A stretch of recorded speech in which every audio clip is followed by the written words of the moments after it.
Hey folks, welcome to Lewis Smith Lake. I'm Jody White. We're here for the pre-tour show. I've got Kyle Wood right beside me. I've got Cody Meyer beside him. We're going to break down how this tournament's going to go down. We've got Evinrude as our presenting sponsor. We're hosted by Walker County Chamber of Commerce. Kyle, what are the rest of the deets? Well, the tournament will kick off tomorrow, Thursday, the 26th. We'll take off from here at Smith Lake Dam at 7 a.m. We'll weigh in at 3 o'clock, days 1 and 2, and we'll weigh in at 4 o'clock on days 3 and 4, the final days of competition. All right, and we're taking off right from Smith Lake Dam, correct? Yep, down here at the bottom of the lake. However, there's the lake sets up, it's 21,000 acres. It's not the biggest lake acreage-wise that we go to on tour. However, with over 500 miles of shoreline, there's a lot of places for guys to get in and kind of hide and find these little areas to get to themselves. Okay, now what kind of rock cover, wood cover, what's out there for these guys to fish, and how is the lake made up? Yeah, it's a clear, rocky kind of highland impoundment. Most of the cover here, is rock or some version of rock. You got bushes, you have laydowns, a lot of wood cover, not really any grass to speak of, and that's kind of about it. It's pretty much dominated that way. That's why you see a lot of big spotted bass coming out of this fishery. Okay, so Cody, you've been out on the water, you've seen the lake, you've had a few days of practice. What is its status currently? You know, the water has definitely come up. I came out here in pre-practice for a day, a month ago, and the lake was like 10 feet down. So it's come up. There is some stained water in the back of these creeks. Again, this lake is not the biggest lake, but man, it fishes enormous. There's pockets.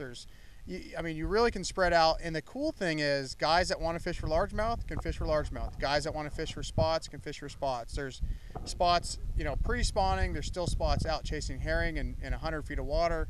And there's largemouth and spot spawning on the bank. So it's really going to be just kind of a cool, unique tournament this week. Okay. Now, as far as the weather goes, we've had a couple beautiful days of practice. It's gorgeous today, but we're supposed to have some interesting weather come in for the tournament. Yeah. It's gonna rain tomorrow. They say 50% chance. I don't think it's gonna be like the first day of practice where it was an absolute monsoon, but it's gonna rain. It's gonna make those guys fishing shallow.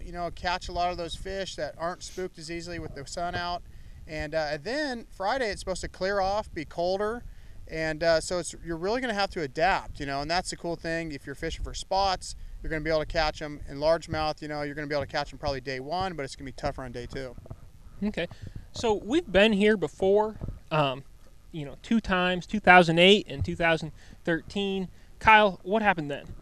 Well, I guess the big story is both 2008 and 2013, we had 2 California guys run away with the title. We had Michael Bennett back in 08, Brent Ayler in 13, and the whole thing was pretty much dominated by finesse tactics. We saw weightless soft plastic stick worms, basically like a Senko. Yeah. Kind of catch most of the fish. We saw some shaky heads and drop shots play.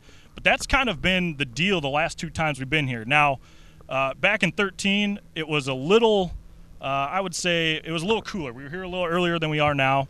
So a lot of those spotted bass were set up a little deeper. This tournament actually is probably going to resemble more of the 2008 tournament, where we saw fish on beds, guys catching a few from the beds there. And we saw kind of some schools of spots setting up on points and around docks, and that's kind of what I think this tournament's going to shake out like. Okay. Cody, have you noticed anything different between, say, 2013 and now in practice, whether it's quality of fish or anything like that? I have. For one, the spots, they're harder to find offshore. In 2013, I could go out there and catch multiple spots on one area. And here it's just kind of one here, one there. But the size, they've definitely gotten bigger. Back then, a typical spot would be 1.5 pounds, 2 pounds. Now they're a little bit bigger. They're 2.25 pounds, 2.5 pounds. So the size has definitely gone up, I think, because of the blueback herring. So You're going to see bigger weights this week. It's who's going to catch the big largemouth and big spots. I think it's going to be a mixture bag, and those are the guys that are going to do really well. Okay. So what are some of the techniques that are going to be used to catch the spotted bass? Because that's sort of your forte. It's what you're known for.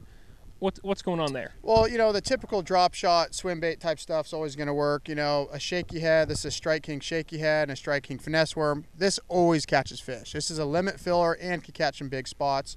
Something I've been doing, this is a structure head with a Strike King menace. And this is a great bait on some of those gravelly points, where the spots are pre-spawning. You can cover a lot of water, catch a lot of fish. And then, of course, let's say guys are sight fishing this week. You're covering water on the bank. Little Strike King KVD 1.5. That's going to be a great bait to catch fish when you're looking for some of those largemouth and spotted bass that are spawning. Okay. Now, they're looking for fish spawning, but when they're out on the main lake, we've in the past seen a lot of video game fishing play really well here. Is that a thing that's going to happen this time around? Well, I think for John Cox, it definitely will with no graphs. No, but it definitely will. It's not going to be as much as 2013 because you're not as grouped up. But, a guy like me, I'm going to be running down the bank, fishing a point, and then I'll see one and I'll drop down on that one lone fish, and you have a good chance at catching it. So I think, video game fishing is going to definitely happen, but it's not going to be sit on one spot, cast after cast, seeing them all day, catching them. Okay, cool. And then I guess one other question. Do you think the person who wins this is going to win fishing a pattern with a lot of spots, or are they going to be able to find the mother lode and sit on one or two spots for the duration of the event? I think it's going to be a lot of junk fishing. I think you're going to roll up to a point, you're going to throw a swim bait or a jerk bait, catch a big one, maybe move in shallower, catch one on a shaky head, and then go in the back of a pocket, maybe catch a largemouth. So I think you're going to not sit on one spot. You're going to really have to move around. This, like I said, the lake spreads out, but you're going to have to move around, find multiple fish, because I just don't think there's enough fish on one area to really do well for, consecutive days. Okay. And then I guess the last thing here, what are your three critical factors for this event? Obviously spotted bass. Can you catch them out deep? They're going to be more consistent than largemouth. Mm-hmm. Largemouth is a second factor. Can a guy catch them on largemouth, multiple days? I think it's pretty tough, even though they're a little bit bigger. And then the weather. The weather the first day is going to be rainy, cloudy. It's going to be ideal to really catch them, but then day two, it's going to slick off. Can a guy catch them the second day with that weather change? Cool. Well, guys, we had a great discussion here. I want to thank everybody for coming on. Cody, thanks for being here. Kyle, thanks for being here. Absolutely. We want to thank Evinrude, the Walker County Chamber of Commerce. Check out FLWfishing.com for the full deal. We're looking forward to a great event.